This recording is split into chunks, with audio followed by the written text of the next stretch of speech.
Hello everyone. तो आज मैंने देखी इस साल की most awaited web series the bats of Bollywood. और सच बताऊं तो ये सीरीज इतनी अच्छी है कि मैंने एक ही सिटिंग में पूरी सीरीज देख डाली।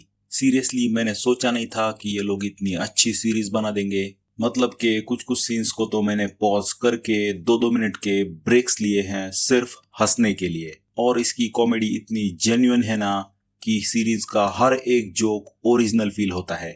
और भाई ये वेब सीरीज देखने के बाद मैं गारंटी के साथ बोल सकता हूँ कि ये बेस्ट डेब्यू है आर्यन खान का। और उस बंदे ने अपने आप को प्रूव कर दिया है। अभी उसको पूरी जिंदगी में शाहरुख खान सर का नाम यूज करने की जरूरत ही नहीं पड़ेगी। अभी उसकी अलग से अपनी एक खुद की पहचान है। Most of the nepo kids इसी स्टेप में फेल हो जाते हैं। अभी आर्यन खान कुछ भी करेगा तो कोई भी उसे जज नहीं करेगा। अभी वो बिग बजट की मूवीज डायरेक्ट करे या फिर स्मॉल बजट की मूवीज डायरेक्ट करे या फिर अपना प्रोडक्शन हाउस खोल के कुछ छोटे बजट की मूवीज प्रोड्यूस करे, कोई भी उसे जज नहीं करने वाला, क्योंकि उसने बैट्स ऑफ बॉलीवुड बना के खुद को साबित कर दिया है। मुझे इस बैट्स ऑफ बॉलीवुड की सबसे खास बात लगी इसकी कास्टिंग। मैं इसके अंदर के कैमियोज की बात नहीं कर रहा हूँ, मैं इस वेब सीरीज के अंदर जो रियल स्टार कास्ट है उनकी बात कर रहा हूँ।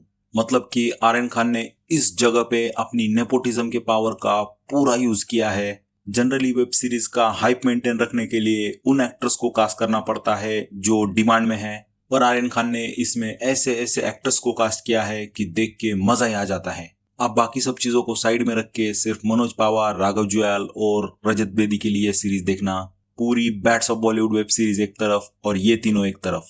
ऐसा लगता है कि इन लोगों को खुला छोड़ दिया हो सेट पे और बोला हो जो करना है कर लो, हम लोग शूट करके वेब सीरीज में डाल देंगे। और राघव जुयाल और मनोज पावा सर से तो मैं अच्छी परफॉर्मेंस एक्सपेक्ट ही करता हूं, पर Rajat Bedi came out of syllabus.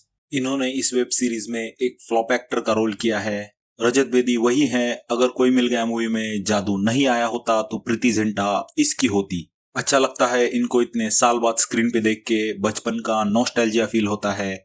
और नॉस्टैल्जिया से याद आया कि इमरान हाशमी का भी बिना कुछ किए सिर्फ एक कैमियो से ही कमबैक हो गया है। इस वेब सीरीज में पूरा बॉलीवुड भरा पड़ा है, पर इमरान हाशमी आते हैं और अपने 2-3 मिनट के कैमियो से ही इन सब की लाइमलाइट खा जाते हैं। इमरान हाशमी का ये कैमियो सालों तक याद किया जाएगा। और अगर मैं इस bads of Bollywood web series को सिंपल वर्ड्स में एक्सप्लेन करूं तो ये सीरीज कुछ कुछ तीसमार खान और ओम शांति ओम जैसी है। और अगर आपको ये दोनों मूवीज अच्छी लगी थी तो ये सीरीज डेफिनेटली आपकी फेवरेट होने वाली है। तो चलिए दोस्तों, नेटफ्लिक्स पर रिलीज हुई the bats of Bollywood web series के बारे में थोड़ा डिटेल में डिस्कस करते हैं। और अगर आपने अभी तक इस चैनल को सब्सक्राइब नहीं किया है तो सब्सक्राइब कर दो, क्योंकि मैं इसी तरह की मूवी से रिलेटेड वीडियोस लाता रहता हूँ।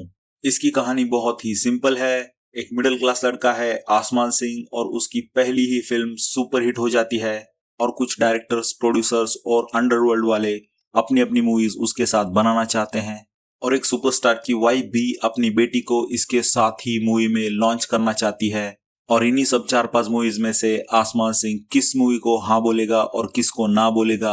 और ये सब कम था कि अपने हीरो को उस सुपरस्टार की बेटी से प्यार हो जाता है, और वो सुपरस्टार भी इसके पीछे हाथ धो के पड़ जाता है।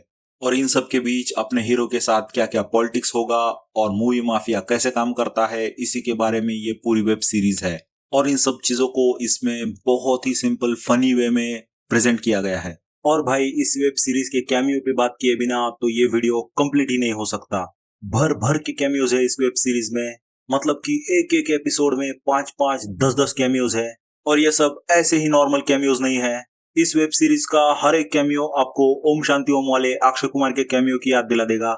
जैसे कि इसके एक सीन में फिल्म फेयर अवार्ड चल रहा होता है और उसमें अर्जुन कपूर और राजकुमार राव को बेस्ट एक्टर की कैटेगरी में नॉमिनेट किया होता है। और ये दोनों झगड़ते रहते हैं कि इनमें से बेस्ट एक्टर कौन है। सलमान खान, आमिर खान और शाहरुख खान सर के कैमियोज बस 10-10 सेकंड के हैं। जितना ट्रेलर में दिखाया है उतना ही है बस। और अगर इस वेब सीरीज के कास्टिंग की बात करूं तो जैसा कि मैंने पहले ही बताया कि इन लोगों ने सिर्फ टैलेंट के बेसिस पे एक्टर्स हायर किए हैं। इसमें लक्ष्य ललवानी, आन्या सिंह, मोना सिंह, राघव जुयाल, मनोज पावा और रजत बेदी है। ये सब लोग अपने अपने रोल में हद से ज्यादा फिट होते हैं। इन सब के साथ ही इसमें हमें एक सुपरस्टार की फैमिली दिखाई गई है, जिसमें कि बॉबी देओल वो सुपरस्टार होते हैं। और यकीन मानिए बॉबी देओल इसमें शाहरुख खान ही बने हैं। बॉबी देओल की हर चीज इन्होंने शाहरुख खान सर जैसी ही दिखाई है। और इनकी एक बेटी भी होती है जिसका रोल एक्ट्रेस सहर बम्बा ने प्ले किया है।